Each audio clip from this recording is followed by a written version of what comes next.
Goeiedag en baie welkom by hierdie formasiereis. Hierdie week reis ons met die tema verhoudings wat my verstaan. Ons sien reg deur die lewe van Jesus hoe hy mense kies om sy lewe mee te spandeer. En soos as hom volg, vra ons die Here om ons te lei in wysheid, in onderskeiding en insig, om die verhoudings wat hy ons gee raak te sien, te erken, maar ook te koester en daarin in te groei. Ons lees saam ons skrifgedeelte. En hy het in daardie dae uitgegaan na die berg om te bid, en in die nag die gebed tot God deurgebring. En toe dit dag geword het, het hy sy disippels na hom geroep en 12 van hulle uitgekies, wat hy apostels genoem het. Henry Nouwen, een van die groot geestelike skrywers van ons tyd, het iets mooi gesê. Community is solitude, greeting solitude. Gemeenskap is wanneer afsondering groet. Nou, dis een van daardie sinne wat jy moet aankou voordat dit begin insink. Dis kontra-intuïtief. Ons dink mos om gemeenskap te hê, moet ons by mekaar wees, moet ons praat, moet ons aktief betrokke wees. Maar Nouwen sê nee, ware gemeenskap begin wanneer mense wat eers alleen was, mekaar ontmoet. Dink daaroor. Die mooiste gesprekke wat ek al gehad het, die diepste verbindings wat ek al beleef het, was dit nie met mense wat eers vrede met hulle self gemaak het nie. Mense wat nie desperaat soek vir validasie nie, maar wat kan luister, omdat hulle al gehoor het dat hulle geliefde kinders van God is. Dit is die tipe mense by wie jy voel, hier kan ek veilig wees. Hier hoef ek nie te presteer nie, hier word ek gesien. Nou Jesus wys ons hier in Lukas 6 'n ritme van lewe. En dis nie toevallig hoe dinge hier gebeur nie. Kyk mooi hoe hy te werk gaan. Hy onttrek. Die hele nag spandeer hy tyd met sy Vader. En dan die volgende oggend kom hy af van die berg af en hy kies sy disippels. Hy vorm gemeenskap. Hy begin dan saam met hulle leer en bedien. Dis asof hy vir ons wys, kom eers by die Vader uit. Kom eers by die plek waar jy weet wie jy is en wie hy sê jy is uit. Dan kan jy werklik by ander uitkom. Hoekom? Omdat as jy van daardie plek af leef, jy gevul is. En ek dink dis een van die dinge wat ons die meeste mee sukkel vandag. Vir my is dit sekerlik die waarheid. Ek vergeet om alleen te wees. Ons vergeet hoe om stil te word. En dan wonder ons, hoekom ons verhoudings nie werk nie? Hoekom voel dit so moeilik? Hoekom voel ons so alleen, selfs wanneer ek om mense is? Ons lewe is so vol. En ek verstaan dit. Daar's soveel wat moet gebeur. Soveel wat ons aandag vra, werk, ons gesinne, verantwoordelikhede. En dan is daar hierdie voortdurende stroom van nuus, sosiale media, boodskappe wat beantwoord moet word. So ons is nooit werklik alleen nie. Selfs wanneer ons alleen is ons nie alleen nie, want daar's altyd 'n skerm, altyd iets wat my aandag vra. Maar hier's die ironie. Ek kan nie met myself alleen wees nie, maar tog verwag ek dat ander mense my moet geniet.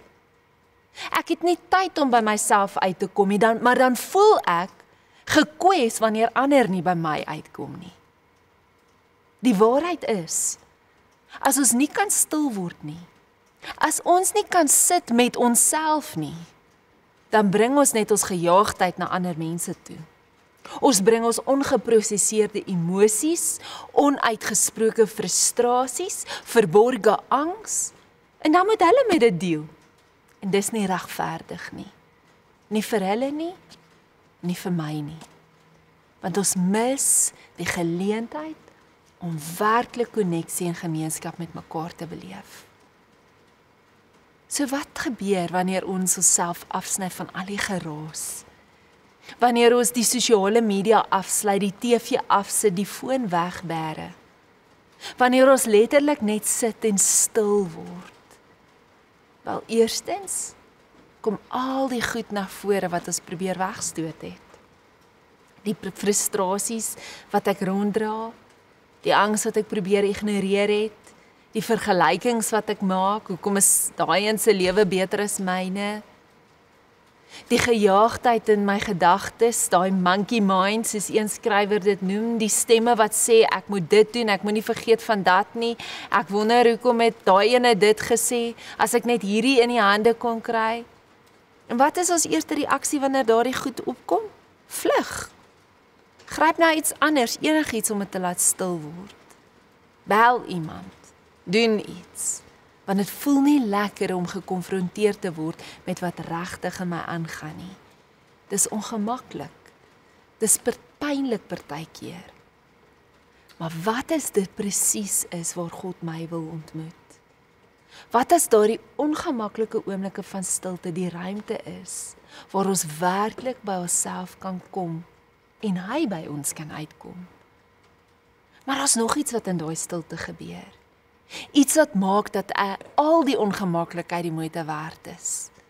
Romeine 8:16 sê die Heilige Gees getuig diep in ons harte dat ons kinders van God is. Maar om daardie getuienis te hoor, moet ons stil word. Want ons so baie stemme wat in ons harte praat. En baie keer is die Gees se stem nie die hartseer nie. Daai is die stem wat ek moet hoor. Want die stemme wat sê ek is nie goed genoeg nie. Die stemme wat my laat vergelyk. Kyk hoe kry daai een reg. Kyk hoe suksesvol is die een. Die stem van vrees wat sê, wat as dit nie werk nie, Melissa, wat as jy gaan misluk? Die stem van skaamte oor goed wat ek gedoen of gesê het of wat aan my gedoen is. Nee, dis nie die stemme wat my vorm nie. Daar's 'n ander stem. En dis die stem wat sê, jy's my geliefde kind. Jy's genoeg omdat jy myne is. Jy's nie jou prestasie nie. Jy's nie jou foute nie. Jy's nie wat ander mense dink van jou nie. Jy's myne en ek is lief vir jou. Jesus het vanuit daardie stem verhouding gebou, gemeenskap gebou, gaan werk en bedien. Dit het alles verander. Dit was die grond van sy wese. Hy moes onttrek om daai stem gereeld te hoor. Dis ook as ons hom volg ons uitnodiging. So vandag word jy genooi om eenkant te kom, te gaan sit en weer te ontvang die stem wat vir jou sê, jy is my geliefde kind. Dit is wie jy is. Gaan dan heen vanuit daardie plek in jou verhoudings in wat ek vir jou gee, wat ek jou mee seën. En sien daardie geliefdheid in die ander raak wat saam met jou leef. Dis 'n heeltemal 'n ander manier van lewe. Kom ons bid saam. Here, dankie vir die mense wat U oor ons pad stuur.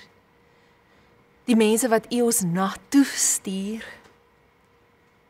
Maar bo dit alles, dankie vir die verhouding wat U met ons het. Dat U ons verstaan. Dat U ons ken. Dat U ons roep. Mag ons vanuit daardie gegrondheid in ons geliefdheid leef. Mag dit die plek wees waar ons net is. U geliefde kinders. Here, Heilige Gees, mag daardie waarheid, daardie realiteit in elke deel van ons menswees grondvat, wortel skiet, sodat ons vanuit daardie plek leef en beweeg, werk, lief hê en wees. In Jesus naam, amen.